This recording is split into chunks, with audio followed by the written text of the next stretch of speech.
Ahora sí. Bien, estábamos esperando a ver si alguien más se conectaba.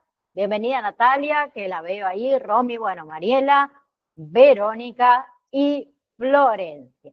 Bien, antes de comenzar, les pregunto, ¿pudieron ingresar al campus virtual? Mariela sí, Natalia sí. ¿Las demás pudieron ingresar al campus virtual? ¿Ya pudieron descargar el material o algo? ¿Chismosear por lo menos? Díganme que por lo menos entraron a chismosear. Así me quedo más tranquila. Bien. Mirá, Romy hizo la tarea, mira, hasta se lo imprimió. Bien, bien, bien. Esa me gusta. Bien. Porque hoy, como les dije la clase pasada, hoy ponemos quinta fondo y cuando la NAI pone quinta fondo no la para nadie. ¿Ok? Entonces, vamos a hablar de lo que es el concepto de la infancia a lo largo de la historia, ¿sí? Que es el primer... Uy, tengo tantas cosas abiertas. Perdón, voy a cerrar algunas de las cosas. Si ustedes ven que miro para el costado, es por el siguiente tema. Cuando yo comparto pantalla, en el Meet se me ve toda, en realidad no en el Meet, en la computadora lo único que veo es lo que yo estoy compartiendo. Entonces, me comparto el Meet en la otra pantalla y las puedo ver a ustedes, porque si no, lo único que veo es la filmina. ¿Sí? Entonces, como les decía, el interés por educar y criar a los niños es tan antiguo como la historia misma, pero las ideas y las prácticas, obviamente, que han variado significativamente a lo largo de todo el tiempo, ¿sí?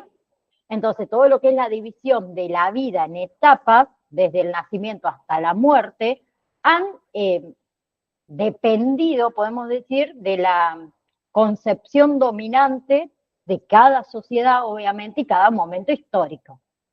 ¿Sí? En lo que es la antigüedad y la Edad Media, por ejemplo, la infancia no se reconocía como una etapa que tenía características propias.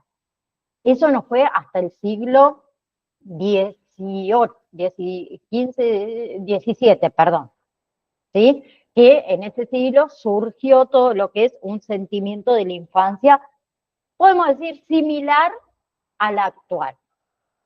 ¿Sí? Bien. Entonces, en Grecia, ¿sí? Nace el concepto perdón, en Grecia. Muy buenas tardes, Janet, ahí que saluda también, vi que entraron también María, ¿sí? Que las estoy viendo. Les decía que en Grecia nace el concepto de educación liberal, ¿sí? Y el desarrollo integral de la persona, ¿sí? Y ahí tenemos a filósofos como Plutarco, como Platón y Aristóteles, que ellos destacaron la necesidad de adaptar la educación a lo que es la naturaleza humana, ¿sí? Y acá también tenemos a la medicina hipocrática y la medicina galénica, ¿sí? Que también mostraron interés por la salud infantil, ¿sí? Aristóteles particularmente, él habló de distintos periodos para la educación infantil y él enfatizó muchísimo en la importancia del juego y en los movimientos en los primeros años de vida. ¿Sí? Entonces tenemos en la Grecia clásica que se defendía la escolarización de los ciudadanos varones, ¿sí? Comenzando con todo lo que era una institución informal en lo que es la lectura, la escritura, la educación física, ¿sí? Seguida por la educación o la institucionalidad formal, que en ese momento era la literatura, la filosofía, la aritmética y también la ciencia. ¿Sí? Luego entraríamos a lo que es Roma, acá, que acá en Roma la educación liberal perdió relevancia, ¿sí? Y se prestó menos atención a la educación física y el deporte. En Roma el objetivo principal era formar buenos oradores y embellecer el alma de los jóvenes mediante lo que es la retórica. Entonces, la escolarización en Roma se dividía en 3 etapas, ¿sí? Primero era lo que es la escuela elemental, que se llamaba Ludus, que el niño iba cuando tenía la edad de entre 7 y 12 años, ¿sí? Luego teníamos lo que era la gramática, que iban los niños entre 12 y 16 años, ¿sí? Que él enseñaba todo lo que es poesía, teatro, ¿sí? Y luego la retórica, ¿sí? Que es desde los 16 años en adelante, que ahí le enseñaban técnicas de oratoria y técnicas de declamación, ¿sí? Pero quiero aclarar algo, tanto en Grecia como en Roma, eh, los, ¿cómo decir? Los ciudadanos libres eran los que accedían a la educación, ¿sí? Y hasta los 12 años las escuelas eran mixtas, pero luego, ¿qué pasaba? Se separaban los destinos de las niñas y los niños, ¿sí? Y también se separaban los ricos de los pobres, ¿bien? Y solamente los varones de las familias acomodadas y excepcionalmente alguna chica continuaba sus estudios, ¿sí? ¿Por qué? Hablo de esto de que algunas chicas, muy pocas, porque se consideraba peligroso que las mujeres estudiaran filosofía o contenidos similares porque lo asociaban al tema del libertinaje, ¿sí? Entonces, mayormente eran los varones los que eran escolarizados, ¿sí? Luego tenemos lo que es el cristianismo y la Edad Media, ¿sí? Que tanto en Grecia como en Roma, el Estado era la institución social más importante y la encargada de la educación. Entonces, durante la Edad Media, bajo la influencia de lo que es el cristianismo, la Iglesia asumió ese rol de educador, ¿sí? Entonces controlaba la educación religiosa, ¿sí? Y la idea de una educación liberal acá desapareció. ¿Por qué? Porque el objetivo, ¿sí? Era preparar a esos niños para servir a Dios y servir a la iglesia, ¿sí? Con un sometimiento completo a su autoridad, ¿sí? Y otra cosa también importante, sí, la educación física fue eliminada. ¿Por qué? Porque el cuerpo se consideraba fuente de pecado, ¿no? ¿Sí? Y la tradición judeocristiana, quienes de ese tipo de religión, giraba en torno al concepto de pecado original. Entonces veían al niño como un ser perverso y un ser corrupto, ¿sí? Que debía ser obviamente remediado, ¿sí? Mediante disciplinas, mediante castigos, ¿sí? Entonces todavía no había una preocupación por la infancia como tal, ¿sí? Y la educación no se adaptaba a las necesidades del niño. La enseñanza era contenidos religiosos que ellos lo realizaban en latín y el niño era visto como un hombre en miniatura, ¿sí? Que debía ser reformado. Y también en esta época solo los varones accedían a la educación, las mujeres no accedían directamente, ¿sí? Y acuérdense que durante toda la Edad Media los niños eran utilizados como mano de obra, ¿sí? Luego entramos a lo que es el Renacimiento del siglo XVII, que también ahí creo que lo puse, sí, lo coloqué bien, que durante lo que es el Renacimiento surgieron muchas ideas clásicas sobre la educación infantil. Entonces acá hubo un nuevo interés por el desarrollo infantil, ¿sí? Con observaciones un poco más detalladas de los niños, ¿sí? Y tenemos en una de las obras que se llama De Puris, que fue escrita en el año 1530, que ahí ya mostraban interés por la naturaleza infantil, ¿sí? Y tenemos a Luis Vives, que él también expresó todo su interés por la evolución del niño, ¿sí? Las diferencias individuales, la educación de niños con necesidades especiales y todo lo que sería la adaptación de la educación en distintos casos y en distintos niveles.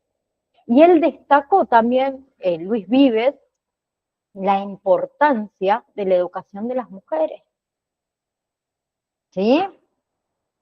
Bien, y tenemos a Comenius, ¿sí? Que él también insistió muchísimo en la necesidad de educar tanto a niñas como a niños. ¿Sí? Y el papel de la madre como la primera educadora. Entonces, él que defendía también la escolarización obligatoria hasta los 12 años. ¿Sí? Y señaló también el tema de las ventajas de enseñarle la lengua materna en lugar de la lengua latín. ¿Sí? Porque anteriormente solo se enseñaba en lengua latín. Luego, entre lo que es el siglo XVIII y el siglo XIX, ¿sí? Durante estos siglos se produjo un cambio muy significativo en las concepciones de la naturaleza humana y la del niño, ¿sí? Y ahí entra alguien también muy importante que fue Héroat, ¿sí? Que fue tutor de Luis XIII de Francia, que él escribió un diario sobre su infancia y sobre su juventud, ¿sí? Revelando ideas de esa época, ¿sí? Como por ejemplo el tema de aplicar castigos físicos a los niños. Y después también tenemos, como yo le coloqué ahí, a John Locke, ¿sí? Que era un filósofo que él propuso la idea de que el recién nacido era como una tabula rasa, o sea, una pizarra en blanco, donde todas sus experiencias dejaban huellas. ¿Sí? Entonces, después de eso vino todo lo que es la revolución industrial, que la revolución industrial, o con la llegada de la revolución industrial, disminuyó la necesidad de la mano de obra infantil. Entonces la escolarización se convirtió en un objetivo primordial. ¿Sí? Después también tenemos a Jean-Jacques Rousseau, que fue figura clave del siglo XVIII, ¿sí? Él defendió de que el niño es bueno por naturaleza y que la sociedad es la que puede pervertirlo. ¿Sí? Él insistió mucho en lo que es la educación que debe adaptarse a niveles del niño. ¿Sí? Y destacó mucho también la importancia, podemos decir, de la acción y la experiencia que adquiere conocimientos. Bien, después tenemos, que creo que se los coloqué ahí o no, a ver, sí,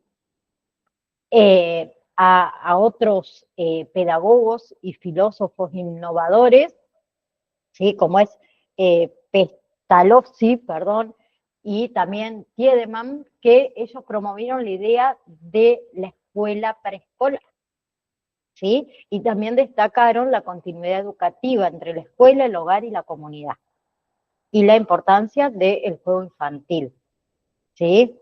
Ni más ni menos. Entonces, durante esos siglos, ¿sí?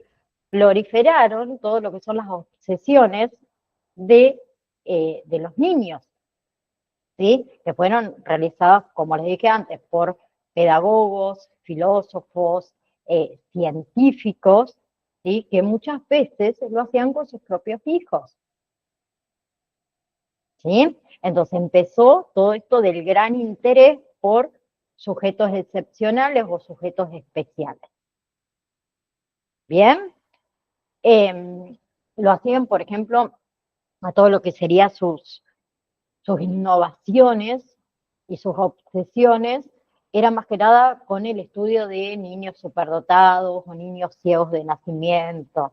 ¿Sí? Y después también tenemos a Charles Darwin, eh, con su teoría de la evolución biológica por selección natural, que él que hizo, provocó una revolución conceptual en la ciencia, ¿sí? Y por lo tanto en la concepción del hombre. Entonces toda su influencia en la psicología incluyó ciertos conceptos que fueron claves, como por ejemplo la continuidad entre animal y humanos, ¿sí? Y la aproximación naturalista a lo que es el desarrollo humano. Bien, en la segunda mitad del siglo XIX, ¿sí? Comienza todo lo que es el estudio científico del niño, ¿sí? Y a finales de ese siglo surgen problemas prácticos relacionados en realidad con las técnicas de crianza y la educación. Entonces, en algunos países se plantea la necesidad de educación obligatoria generalizada, ¿sí? Y eso obviamente que trajo consigo grandes debates sociales y políticos, ¿sí? A ver, un problema concreto de esa época era la identificación de niños con desarrollo, entre comillas, normal, frente a lo que ellos llamaban retardados, ¿sí? Que eso lleva al desarrollo de los primeros instrumentos de medida de desarrollo, como el primer test de inteligencia. El primer test de inteligencia se hizo en el año 1905. ¿Sí? Luego, también en el siglo, creo que se lo debo colocado quizás en la otra. Sí, bien. En lo que es también del siglo XIX, ¿sí? Todavía no hay una concepción unificada de lo que es la infancia y lo que es la educación. Por ejemplo, en lo que es Europa continental, ¿sí? Persiste la influencia de Rousseau todavía, quien defiende la bondad natural de ese niño y una educación que sea más permisiva. Y en contraste en Estados Unidos, por ejemplo, y en Inglaterra también, la tradición en este caso fue más influyente. Ellos promovían una educación autoritaria con el uso todavía del castigo físico y el castigo público. ¿Sí? Después también hay algunos datos históricos sobre la infancia, que yo se los coloqué aquí, ¿sí? Datos históricos sobre la infancia. Uno es el infanticidio, ¿sí? Que el infanticidio se practicaba con niños deformes, por ejemplo, se practicaba con niños ilegítimos, en algunos casos también se practicaba por falta de recursos, ¿sí? Eh, es, Era, mejor dicho, una práctica que era mucho más común que se diera con las niñas. ¿Por qué? Porque en esa época las niñas tenían un menor valor social, ¿sí? Y no sé si ustedes saben que el infanticidio no se consideró asesinato hasta el siglo IV, ¿sí? Aunque se siguió practicando en la Edad Media, ¿no? ¿Sí? Otro es anticoncepción y aborto, ¿sí? Los métodos como, por ejemplo, a ver, eh, el lavado postcoito, diafragmas, drogas, ¿sí? Eran muy comunes y eran legales, por ejemplo, en Grecia y en Roma, ¿sí? Y hasta el aborto se practicaba en etapas muy avanzadas del embarazo, ¿sí? Después tenemos todo lo que es mortandad infantil, ¿sí? Que podría darse por causas naturales, ¿sí? Que en esa época era muy elevado por el tema de enfermedades, por el tema de mala alimentación, de accidentes, ¿sí? Y ellos en esa época, obviamente que solamente valoraban a los niños que superaban ya los 4 o los 5 años, ¿sí? Por el tema de la gran mortandad infantil de la época.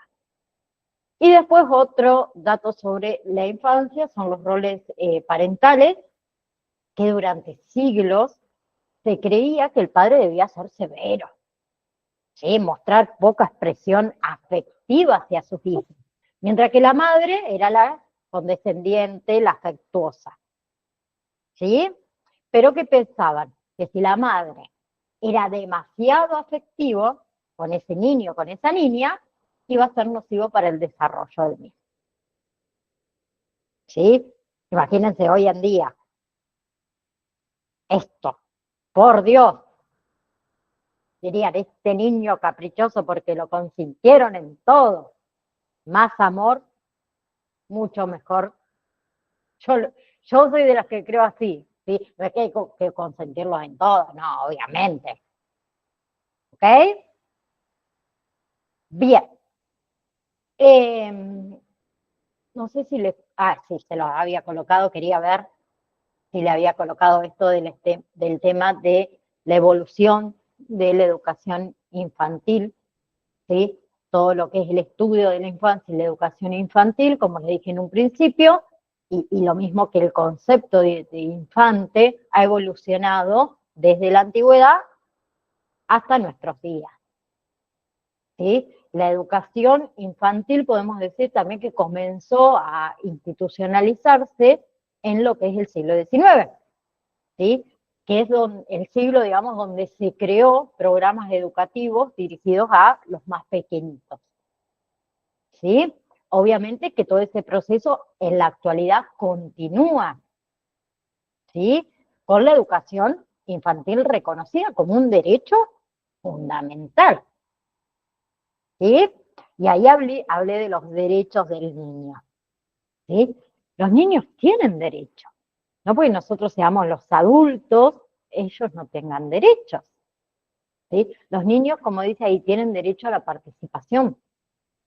Los niños pueden y deben expresar sus opiniones en los temas que le afecten, ¿sí? Sus opiniones deben ser escuchadas, deben ser tomadas en cuenta, ¿sí? También tienen derecho a la supervivencia y al desarrollo, ¿sí? Las medidas que tomen los estados, ¿sí? Parte para preservar la vida y preservar la calidad de vida de estos niños, deben garantizar un desarrollo armonioso, ¿sí? En aspectos tanto físicos como psicológicos, como moral, como social, como espiritual de esos niños, ¿sí? Obviamente que también el interés superior del niño, que sería todo esto, eh, las decisiones respecto de los niños que se deben considerar, ¿sí? Aquellas decisiones que sean siempre para el máximo bienestar de esos niños, ¿sí? Y otro derecho también muy importante es no discriminar o la no discriminación, ¿sí? Ningún niño debe ser perjudicado por motivos de credo, de raza, de color, de idioma, de casta, de situación al nacer o por padecer algún tipo de impedimento, ¿sí? Que después también vamos a charlar de todos los derechos en realidad que tiene. Voy a dejar de compartir pantalla así, ahí está. Así los puedo ver porque me molesta tener que andar mirando tanto para el costado. Eh, el tema le decía recién, que después más adelante, obviamente que vamos a charlar más en detalle de todos los derechos, porque no son solamente eso, los derechos, eso es una parte, es decir, que les coloqué ahí en el PowerPoint. Lo que quiero hacer antes de continuar es ver si yo en el campus virtual, que es lo que estoy haciendo en este momento, les habilité este material de estudio, bueno, en realidad no material de estudio, sino el PowerPoint, que no está habilitado, así que se los voy a habilitar ya para que lo tengan, que es como vamos a decirlo así, un pequeño resumen de el material de estudio, obviamente, que ustedes tienen en el PDF, ¿sí? Bien, ahora, ¿con qué vamos a seguir? Con las etapas, podemos decir, del desarrollo, ¿sí? Bien, conocen cuáles son las etapas del desarrollo, ¿no? Me imagino que sí. O las etapas de la vida, también la pueden conocer así, con ese nombre. Sí, todos la conocemos, ¿sí? Va ¿desde cuándo comienza la etapa? ¿Alguien se acuerda? Ay, no, vamos a refrescar esa memoria, no, no. Yo no estoy escuchando a nadie, mímica no entiendo todavía, porque yo la veo ahí a Mariela, no sé qué hace, no sé si Desde bebé. Desde bebé va. Bien. Empezamos el bebé, etapa de bebé.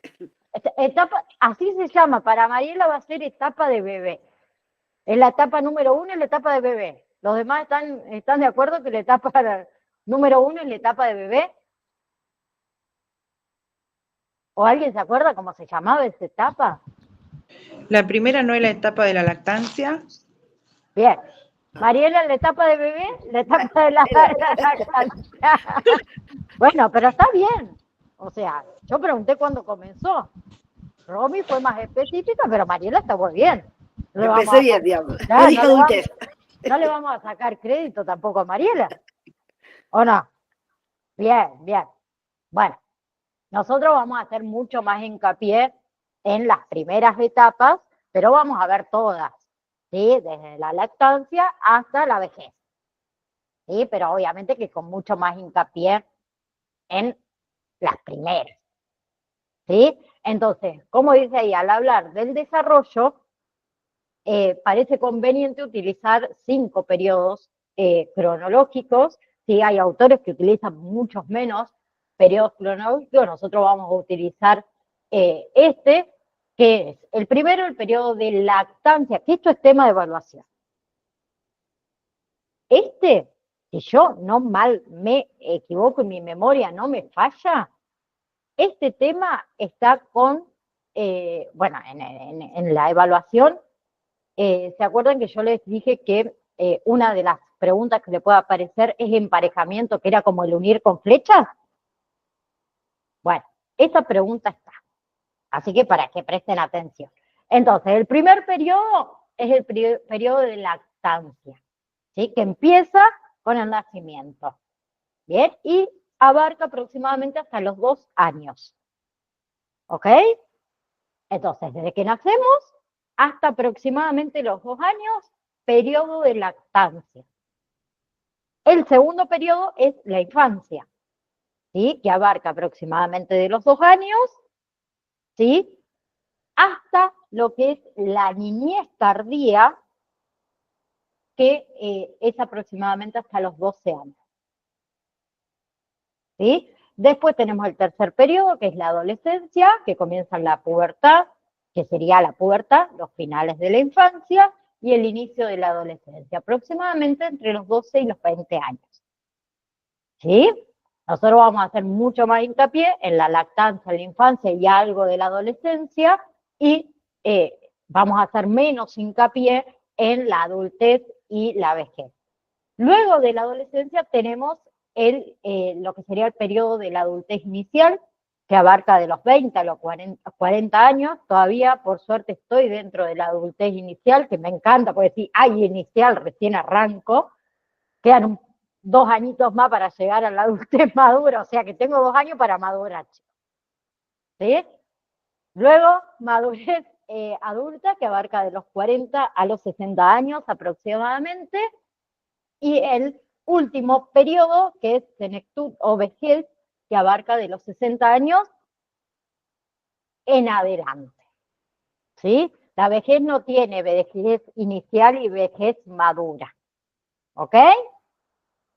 ¿Sí? Después, de igual manera, esto lo tienen ustedes dentro del campus, sí, del material de estudio en realidad. Creo que es la primera hoja, si yo no me equivoco, o la segunda, está el tema de los periodos, cómo se dividen. ¿Sí? Bien. Entonces, nosotros nos vamos a basar en lo que publicó Hoffman en el año 1996, ¿sí? Con respecto a las etapas de desarrollo o a las etapas de la vida. ¿sí? No todas las sociedades contemporáneas, ni siquiera nuestra propia sociedad en épocas anteriores, comparten esta división, ¿sí? Algunos, como les dije al principio, dividen la vida en 3 periodos directamente: infancia, niñez y vida adulta. Y hay otros que la dividen en 2, infancia y vida adulta, nada más. ¿Sí? Nosotros vamos a tomar la más larga porque me encanta hablar. No, mentira. Es porque es la que está más dividida, más fragmentada, y vamos a hacer más hincapié, como les dije, en los primeros periodos o las primeras etapas. ¿Sí? Y usted también sabe que la forma en que los individuos de una sociedad contemplan el ciclo de vida depende en gran parte del sistema social y económico. ¿Sí? Bien, por ejemplo, a ver, antes que hablábamos de la edad media. En la edad media, la infancia dura hasta los 7 años. ¿Sí? Momento en que ese joven, 6, 7 años, que ese jovencito empezaba a trabajar con los adultos. ¿Sí? Hoy en día, la infancia, en este caso, dura ¿hasta cuándo aproximadamente? Yo les dije antes. Hasta aproximadamente 12 años. los 12 años. Bien, bien. ¿Ok? Bien. Entonces, obviamente que hay algunas pautas biológicas y algunos elementos sociales que actúan como marcadores del periodo de la vida. Primero, el nacimiento. ¿Sí? El nacimiento, ¿qué hace? Separa la gestación de la lactancia. Luego tenemos la pubertad, ¿qué hace? Separa la niñez de la adolescencia. ¿Sí? Después empieza todo el tema de los roles de los adultos. Asumir roles de adultos en el trabajo, en el matrimonio, también marca el fin de la adolescencia y el comienzo de la vida adulta. ¿Sí? Después, otro hito importante es el retiro del trabajo. El retiro del trabajo marca el inicio de la vejez. ¿Sí? Después, por ejemplo, a ver, la capacidad de hablar. La capacidad de hablar marca el final de la etapa de lactancia y el inicio de la infancia. ¿Sí? Y otra cosa que también separa la infancia de la adolescencia es la madurez en el razonamiento. Entonces, como le dije antes, hay marcadores biológicos y ciertos eventos sociales que actúan, valga la redundancia, como estos marcadores en los periodos de la vida. ¿Sí? Bien. Entonces, comenzando por la lactancia. La lactancia es un periodo crucial, ¿sí? Que, como les dije anteriormente, comienza en el nacimiento y se extiende aproximadamente hasta los 2 años de vida, que es un periodo, podemos decir, o durante, mejor dicho, todo ese tiempo, el neonato humano depende completamente de los adultos para su supervivencia. ¿Por qué? Todos conocimos alguna vez algún bebé, ¿no? O tuvimos cerca algún bebé. No pueden sostener la cabeza, ¿sí? No pueden alimentarse por sí mismos, ¿sí? Pero obviamente que los recién nacidos tienen capacidades sensoriales básicas. Pueden ver, pueden escuchar, pueden gustar, pueden responder al tacto, al dolor, ¿sí? Obviamente que esas capacidades son menos agudas que los adultos, ¿sí? Pero vamos a hablar de esto, el primer mes de vida. El primer mes de vida es muy significativo. ¿Sí? ¿Por qué? Porque el bebé tiene que adaptarse a la vida fuera del vientre materno. ¿Sí? Es un periodo que implica la recuperación del nacimiento y el ajuste de todas sus funciones vitales, como es la circulación, la respiración, la digestión, no sé, la regularización de la temperatura. ¿Sí? Es un periodo para poder establecer o encontrar, mejor dicho, el balance adecuado entre estimulación excesiva y estimulación insuficiente. ¿Sí? Los recién nacidos son capaces de dar respuestas organizadas y predecibles. ¿Sí? Tienen una capacidad súper notable para aprender, para comunicar sus necesidades. ¿Sí? Somos nosotros los seres humanos los que nos tenemos que adaptar a su manera de comunicarse. ¿Sí? Creo que los que son padres o tienen niños o tuvieron niños pequeños muy cercanos, por ahí seguro que han escuchado que alguien no tan cercano a ese niño te dice, ¿y cómo le entendés lo que quiere? Si no te está pidiendo, no sé, la leche, la mamadera, el juguete, y lo entendemos. No hay explicación. ¿Sí? Los recién nacidos alternan también entre varios estados de conducta. Tenemos cuando, por ejemplo, el bebé está en calma, con los ojos bien abiertos, atentos, ¿sí? Inspeccionando todo su entorno. Está en alerta inactiva. ¿Sí? También entra en vigilancia activa, cuando los ojos del bebé están abiertos, pero desenfocados. ¿Sí? O cuando el bebé hace movimientos descoordinados de piernas o brazos. ¿Sí? Después está el que también la mayoría lo hemos pasado, más que nada los que somos padres, es el llanto ese vigoroso. ¿Qué querrá este niño? Que va acompañado con movimientos agitados, con movimientos descoordinados. ¿Sí? Después tenemos lo que es el sueño, que el sueño en un recién nacido alterna entre un estado inmóvil con respiración regular y movimientos suaves con respiraciones irregulares.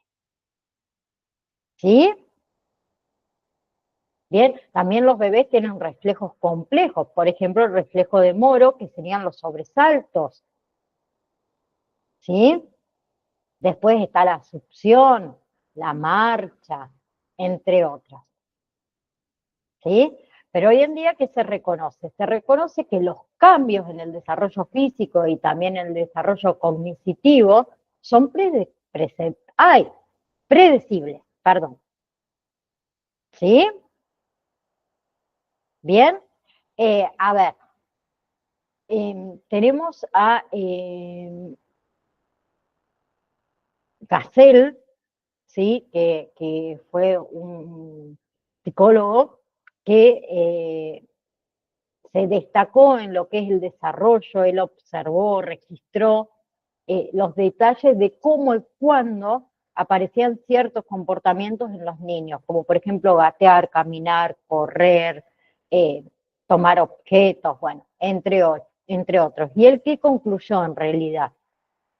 Que el desarrollo sigue un calendario biológico interno y que la conducta aparece como una función de la maduración.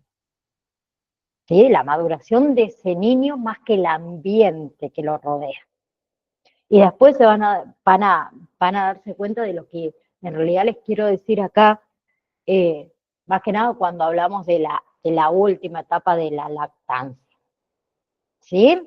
Entonces yo les decía que todo lo que es el desarrollo infantil, podemos decir, durante los primeros 2 años, es un proceso que es dinámico, cambiante, totalmente, es complejo, ¿sí? Donde acá también todo lo que es el contexto social juega un papel crucial, ¿sí? Todo lo que es el desarrollo motor, el desarrollo emocional, el desarrollo cognitivo, está todo interrelacionado, ¿sí? El desarrollo físico, el desarrollo motor, no ocurre simplemente por maduración, sino que obviamente depende de un sistema dinámico de habilidades complementarias para su evolución. ¿Sí? Durante, por ejemplo, a ver, los primeros 4 meses, ¿sí? Ustedes saben que el lactante ahí en los primeros 4 meses crece muy rápido. Entonces duplica su peso, el peso que tuvo al nacer, crece aproximadamente unos 10 centímetros, toda su piel pierde esa apariencia de neonato, ¿sí? Crece el nuevo pelito, ¿sí? Que al principio apenas nacen tienen como una pelusa, ¿sí? Va perdiendo ese pelo y crece pelo nuevo, ¿sí? Se reemplaza por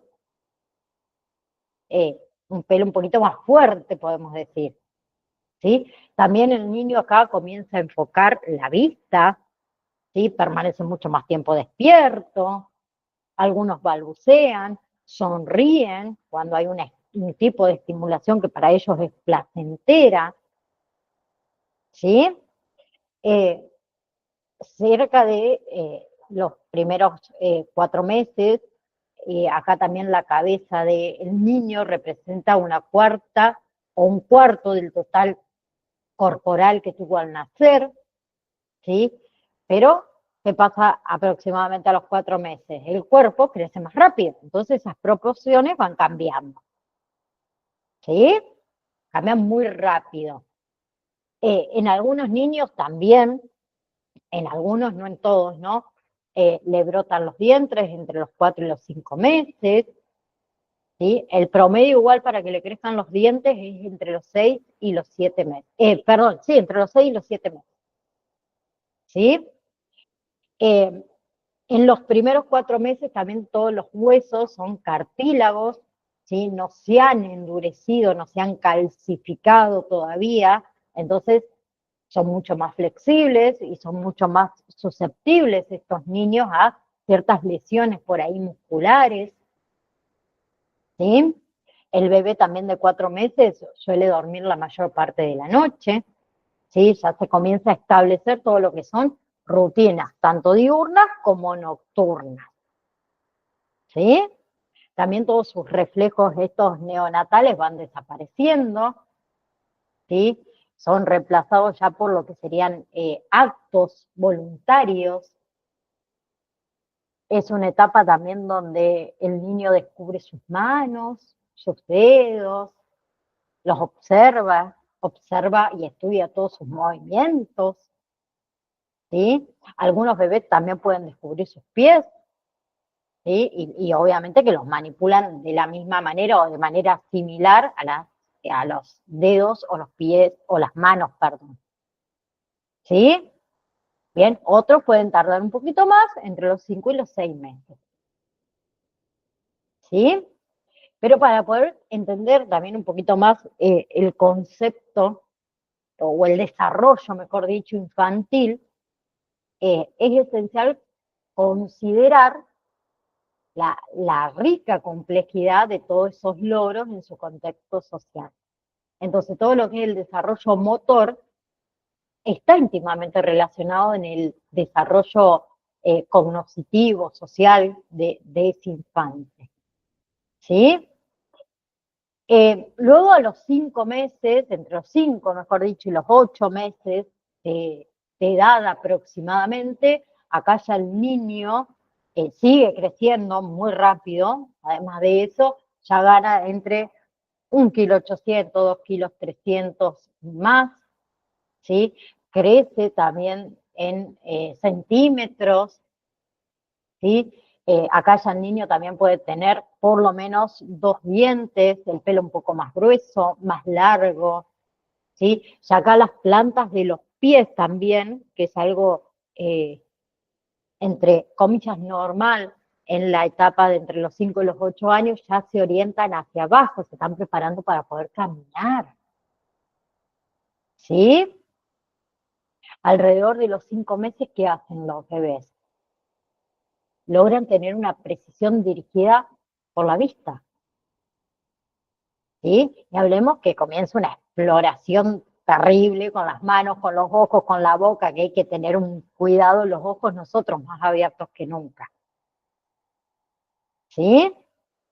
Entonces, a los 8 meses, ni hablar que el niño ya puede llevar objetos a ver, por ejemplo, de una mano hacia otra mano, ¿sí? Hacia su boca, ¿bien? La mayoría también ya puede sentarse sin ningún tipo de apoyo, ¿sí? Otros pueden sostenerse de pie, muchas veces por ahí aferrándose a algo, ¿sí? Y algunos comienzan a dar sus primeros pasos, que mayormente lo hacen apoyándose a muebles, a sillas, a lo que encuentren, ¿sí? Que también es un periodo donde aparecen muchos accidentes con los niños.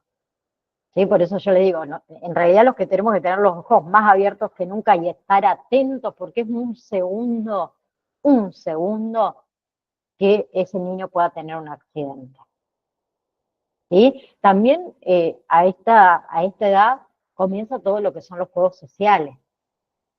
¿Sí? Esto de recibir objetos o que ellos nos entreguen objetos, el juego de las escondidas, bueno, y demás. ¿Sí? Después entramos a los 9 o entre los 9 y los 12 meses del año de edad, ¿sí? Que acá los niños ya han triplicado su peso al nacer, ya han crecido varios centímetros, entre 23 y 25 centímetros en realidad. A los 9 meses, por ejemplo, a ver, casi todos los niños han adquirido alguna forma de locomoción, ¿sí? O sea, la mitad de todos los niños ya pueden levantarse sin ningún tipo de ayuda. Algunos comienzan a dar sus primeros pasos, ¿sí? Yo siempre cuento que mi hija comenzó a caminar casi a los 9 meses, tenía 8 meses, le faltaba muy poquito para los 9, a caminar directamente, ¿no? Que yo no me lo olvido más, era el cumpleaños 80 de mi abuela, nosotros vivíamos muy lejos de toda mi familia, entonces nos vamos para el cumpleaños, y yo fui una de las que a mí nunca, no estoy de acuerdo tampoco, por el tema de la parte de salud, de lo que es el andador, ¿sí? Y mi hermana tiene una niña, un año más grande que la mía, y que el andador, y que ponela en el andador, que andas todo el día cargándola, que esto, que el otro. Y yo no. Bueno, me descuidé porque quería disfrutar de un momento sin la niña UPA al andador. Claro, de ahí la chica estuvo un día que la subieron al andador, que caminar, y yo, madre primeriza, no, que tengo miedo, que es muy chiquita. Encima mi niña era muy pequeñita de tamaño. Si la ven ahora no van a creer lo que es, porque es una bestia. Pero era muy chiquitita. Entonces, no, qué miedo. Y mi hermana, yo tengo 2 hermanas, yo soy la del medio. La más grande me dice, vos déjamela a mí, yo ya he criado a 2, que esto, que el otro, y la largó. Y empezó a caminar, yo me quería morir. Tengo el primer video por ahí que si te lo encuentro, se los paso. Era una pulga andante. Claro, de ahí no la pude parar más. Mi hija nunca gateó, nunca aprendió a gatear. ¿Y qué pasaba? Empezó a caminar, pero no sabía levantarse. Entonces, cada vez que se caía, era un griterío para que alguien la levante. Aprendió como al mes recién a levantarse. Entonces yo todo al revés, pobrecita. Ella caminó, después aprendió a levantar y después gateó. Por eso digo que cada niño tiene su periodo, ¿sí? Depende de la madurez de cada niño, ¿sí? Pero aproximadamente, por lo menos a los 9 meses, el niño tiene que haber adquirido, como les dije antes, algún tipo de locomoción, ¿sí? Bien, es una edad que comienzan a caminar más libremente, ¿sí? Que tiene que ver, como les dije antes, con factores individuales y también con factores culturales, porque quizás en mi caso, por ejemplo, lo que me pasó con mi hija, si yo no hubiese ido a ese cumpleaños de 80 de mi abuela, o hubiese ido mucho más adelante, mi niña quizás a los 9 meses no empezaba a caminar. ¿Por qué? Porque yo como madre tenía miedo, ¿sí? También tienen la capacidad de erguirse, ¿sí? Tienen una exploración, obviamente, que mucho más activa, ¿sí? A los 12 meses, el niño ya manipula todo su entorno. ¿Sí? Bien, puede desatarse los cordones, puede abrir estantes, no sé, a ver, empujar los juguetes, retorcer los cables, todo lo que ustedes se puedan imaginar, ¿sí? También tienen obviamente que la capacidad de tomar objetos mucho más pequeños y llevárselos a la boca porque tienen mucha más precisión, ¿sí? Están entregados 100% a la exploración del ambiente. Y eso requiere, obviamente, que más límites y más cuidado de los cuidadores para poder mantenerlos a salvo, en realidad. ¿Sí? También comienzan a comer solitos, con una cuchara, comienzan a beber, ¿sí? No es la manera más limpia, ¿sí? Pero contribuye a la autonomía de ese niño. Entonces déjenlo que se ensucie. El piso se limpia, la ropa se limpia y la criatura se lava también. ¿Sí? Sé que como madre, porque a mí me costó muchísimo, yo era la que andaba por detrás ahí limpiándole la boca y que se ensucia.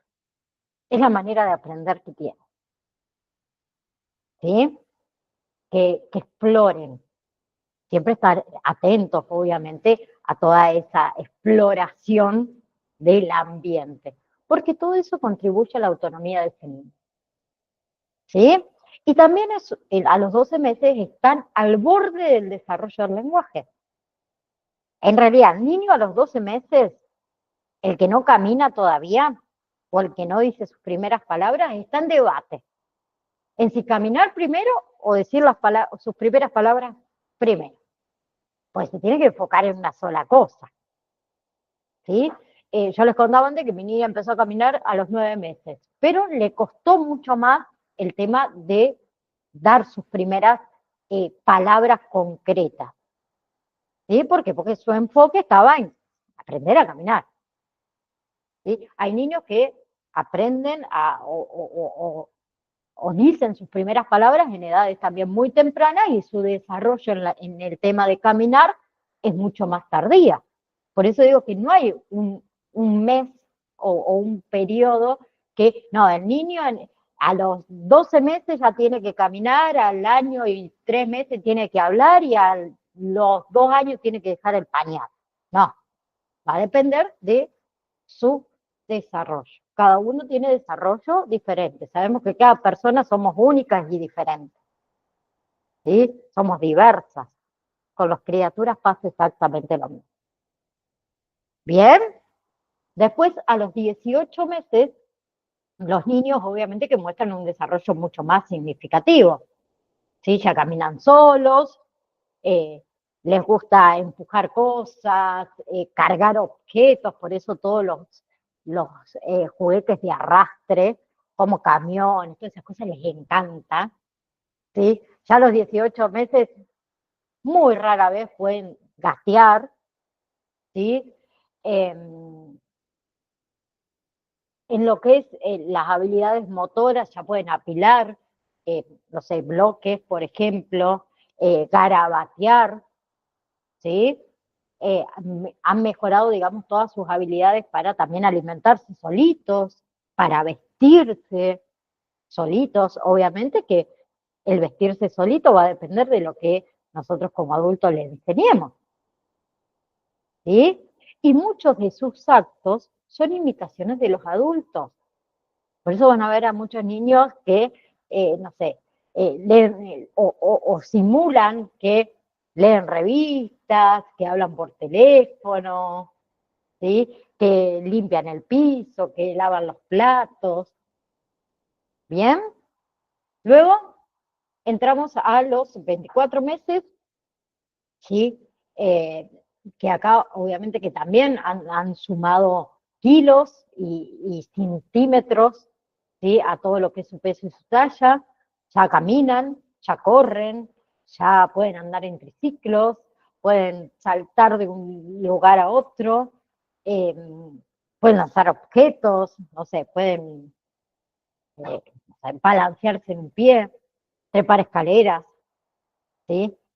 Bajarlas en algunas ocasiones hasta sin ayuda, ¿sí? Está todo el tema, todavía sigue muy, muy vigente acá en los 24 meses, el tema de la exploración, el tema del juego, por eso ellos cargan, manipulan, empujan, tironean de todo lo que ven, ¿sí? Eh, Meten, sacan objetos de recipientes, vierten, no sé, el agua, el líquido que encuentran. Le gusta mucho el tema de jugar con lo que sería plastimasas, ¿sí? O como les dije antes, esto de transportar cosas en, no sé, en camiones o en carretillas o en el carrito de las muñecas, les encanta, ¿sí? Hacen también, sigue con el tema de los garabatos, ¿sí? El tema de la apilación de bloques, ya con mucha más precisión, ¿sí? Obviamente que avanzó todo el tema de su autonomía, ¿sí? Ya se pueden quitar la ropa solo, pueden ponerse quizás algunas prendas ya solitos, ¿sí? La próxima clase, quería llegar hasta acá para que no me quede cortado el tema. La próxima clase, ¿qué vamos a ver? Vamos a seguir con lactancia, ¿sí? Porque ustedes en lo que es el material de estudio tienen la importancia, perdón, la importancia no, la lactancia vista por diferentes teóricos, ¿sí? Entonces, vamos a hablar de el desarrollo psicosexual de Sigmund Freud en la etapa de lactancia, ¿sí? Después también vamos a hablar del desarrollo psicosocial, perdón, de Erickson, y también vamos a charlar del desarrollo cognitivo de Jean Piaget, ¿sí? Para luego entrar en lo que es la infancia temprana, que abarcaba de los 2 a los 6 años y así sucesivamente con todas las consiguientes, ¿sí? Bien, hasta ahí, lo que vimos hasta ahora. ¿Hay alguna pregunta? ¿Alguien quiere acotar algo? ¿Quiere contarnos algo? Yo les dije la primera clase que a mí me encantaba que ustedes hablen y hoy, qué mudas que están, ¿qué les pasó? Es muy miércoles, mitad de semana. Yo quiero escuchar anécdotas también de ustedes, porque cuento siempre las mías. ¿No vale? No, tengo igual, ya me van a escuchar durante toda la cursada, que no, eso que tengo una sola, pero si ustedes supieran la cantidad de anécdotas que yo tengo con esa chica. Y realmente es una santa, gracias a, no sé, a la persona que ustedes crean. Eh, pero bueno, tengo sobrinos también, que también ahí en el medio metemos alguna cosa que han vivido también mis sobrinos, más que nada. Así que, bueno, si nadie tiene para decirme nada, me voy a ir triste, sola, desolada en esta vida. Nada, pero se ríe, sí. Bueno, ya me van a conocer, yo soy así, chicas. Como les dije, creo que se los dije a ustedes desde el primer día, no hay que estar serios para hablar en serio. Así que, bueno, eh, les agradezco, ¿sí? Haber estado en esta primera clase, por decir oficial, ¿sí? Quien todavía no pudo ingresar al campus virtual, por favor, lo vuelvo a repetir. Si no tienen usuario y contraseña, por favor, comuníquese con su representante para que les pueda dar el usuario y la contraseña para poder ingresar al campus virtual, ver el material de estudio, ¿sí? Y como les dije antes, la próxima clase vamos a seguir con las etapas de el desarrollo. Los que pudieron entrar al campus virtual pudieron ver que el módulo número 1 por ahí es un poquito larguito, ¿sí? Así que nos va a llevar un par de clases más, ¿sí? Pero quiero que ustedes lo vayan viendo, lo vayan leyendo, vayan, no sé, al que le gusta tomar apunte, cada uno debe tener su metodología de estudio, pero quiero que si el que puede, obviamente, que lo vaya llevando día a día. ¿Sí? Nosotros nos encontramos una vez, 1 hora por semana, que para mi gusto es poco, pero bueno, lo vamos a hacer llevadero y como les dije en un principio, si hay que colocar alguna clase extra, también se va a colocar. Pero está bueno que ustedes puedan llevar la cursada, y que son 6 meses que pasan muy rápido cuando se dieron cuenta así. Les digo, bueno, el examen final es para la fecha tal y tal y tal, ¿sí? Que la pueden llevar día a día para que no se atrasen, para que vayan, digamos, por el caminito correcto, ¿sí? Entonces, la próxima clase seguimos con las etapas del desarrollo. Nuevamente, gracias a cada uno de ustedes por estar, no les quiero robar más tiempo. Gracias también a los compañeros que ven la clase grabada, que también sé que para muchos es un esfuerzo estar y también tomarse ese momento para ver la clase grabada. Así que tengan un lindo, muy lindo fin de semana, ¿sí? Y lo que resta de la semana, que como les dije, recién es miércoles, nos falta jueves, viernes, algunos trabajan el sábado también, así que tómenlo con calma, pero el día que se descansa, que por lo menos el domingo como mínimo, tómenselo tranquilos. El domingo no se hace nada, no se limpia, no se barre, no se hace nada. Nada de nada de nada. ¿Ok? Nos vemos el próximo miércoles. ¿Sí? Acuérdense que a las 18:05 comenzamos. ¿Sí? Un beso enorme para cada una de ustedes. Gracias.